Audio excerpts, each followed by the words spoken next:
Mon premier pécho, carrément, c'était à Saint-Raph, avec Fred, le pauvre. Je suis née à Paris, j'ai grandi à Paris et j'ai fait mes études à Paris. Original. J'ai envie de partir, mais je sais pas où encore. J'aimerais bien trouver une petite maison de campagne. Mais bon, j'ai pas mon permis, donc je vais faire les choses en étape par étape. Je vais d'abord passer mon permis, et puis ensuite j'irai faire les petites routes, visiter les petits alentours. Je pense 1 heure, 2 heures de route pour voir dans quel endroit je vais m'installer moi et mon piano.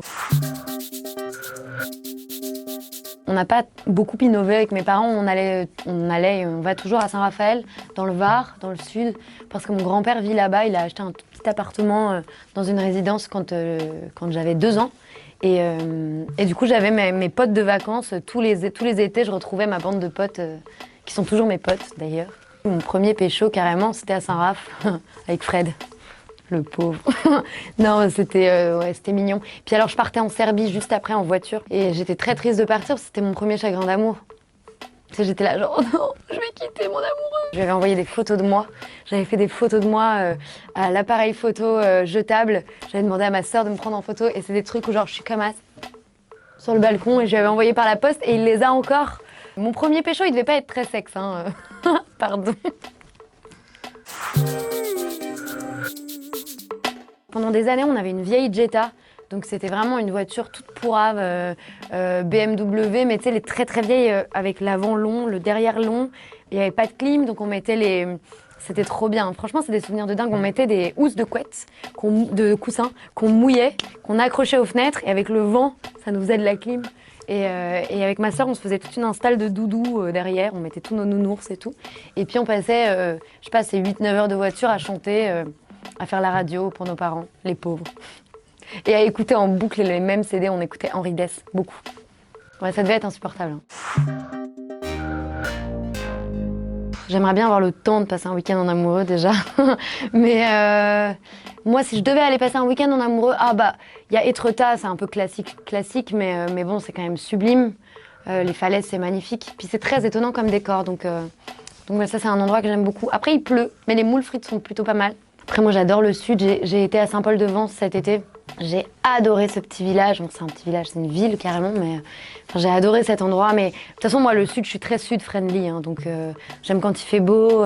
Moi, je me rêve plus tard dans un mât avec une allée d'oliviers, si tu veux. Donc, va me falloir écrire beaucoup de chansons pour ça, mais j'adore la Corse. J'ai découvert le centre de la Corse, les montagnes, il n'y a pas très longtemps, et j'ai trouvé ça assez incroyable. C'est des paysages que j'avais jamais vus, et surtout c'est pas du tout la Corse touristique telle que je la connaissais auparavant. Enfin voilà, moi c'est vrai que je suis quand même une fille de la Méditerranée, quoi.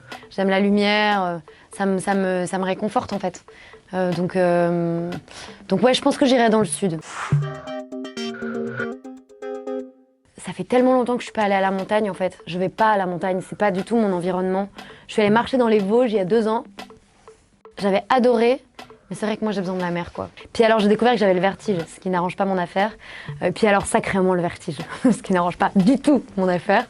Donc ouais, on me verra peut-être dans les Alpes, mais plutôt en bas, avec les chèvres, quand elles sont pas en train de picorer en haut, quoi.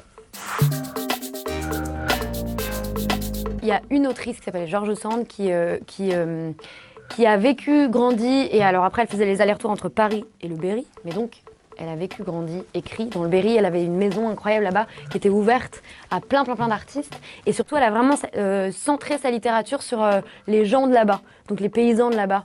Et je pense par exemple à La Mare au diable, qui est un roman qui est complètement fou et qui parle de ça, quoi, des paysans. Il y avait aussi Les Maîtres sonneurs que j'avais adoré. C'est autour de ces gens-là, des paysans du Berry, je sais pas si ça fait découvrir une région, mais en tout cas, ça met en lumière une période, une époque et une façon de vivre. Mais c'est vrai que j'irais bien visiter la maison de George Sand. Je suis sûre que ça doit être assez merveilleux.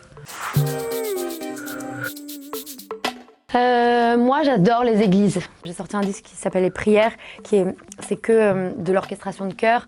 J'adorerais dans l'idée pouvoir faire une petite tournée des églises, même dans les montagnes de France, tout même des petites églises, des petites chapelles. Ça, j'adore. D'abord, la résonance est souvent magnifique. Puis les lieux sont souvent des lieux très jolis. Je parle pas du culte, hein, je parle vraiment de la beauté qu'il y a dans les églises, quoi. Le travail, l'attention qui a été portée à ces lieux-là est quand même assez magique. Et du coup, je crois que j'aimerais bien faire des petits concerts dans des petites églises, des petites chapelles. Tout l'or des hommes ne vaut plus rien si tu es loin de moi. Tout l'amour du monde ne me fait rien. Bon, alors surtout ne change pas. Ding, ding, ding. C'était un mix Barbara, Céline Dion, un peu foireux, mais voilà, ça passe.